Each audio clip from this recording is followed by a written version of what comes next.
First, let's start with international tourist arrival. Do you see it at least slowly catching up to pre-pandemic levels? I mean, international arrivals year to date is at 1.6 million, but still far off from the 8 million that we're used to pre-pandemic. So how do you see that growing this year and next year? First of all, good morning, Danny, Jester. Um, we're actually quite happy where we are at the moment, no, considering we just reopened last February. And we're looking at probably around 2 million to 2.1 million visitor arrivals by the end of 2022. This is a far cry from where we were expecting it to be. My initial projection was only 1 to 1.2 million for this year. So I'm happy to be wrong as far as that's concerned. And forward bookings for 2023 are also looking quite strong. But as you mentioned in your earlier report, there are still some geopolitical considerations to probably factor in as far as recovery is concerned. Getting back to pre-pandemic levels, closest would probably be 2024 is probably when we expect to be back to our 8 million level, all things being equal.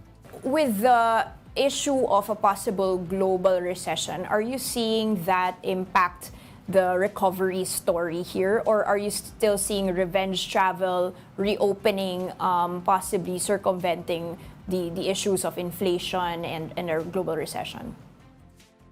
The global recession, no, if and when it happens, will definitely play a role as far as travel patterns are concerned.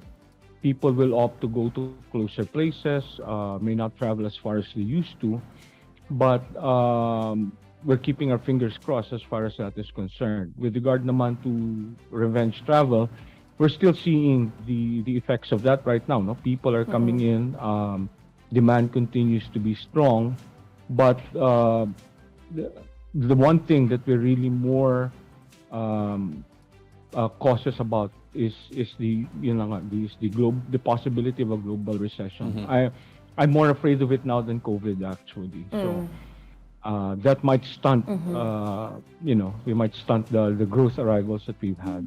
Sir, you mentioned off-cam that you just came back from Mindanao and had a consultative assembly with the rest of the members of the Congress. Tell us more insights on that.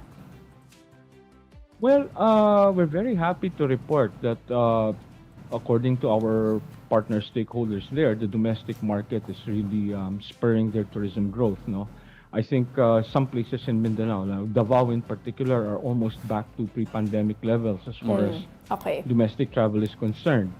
What we want to do for Mindanao now is to have international arrivals come into Mindanao because I believe that Mindanao is really a destination that has everything that people are looking for, tourists are looking for. It has ecotourism.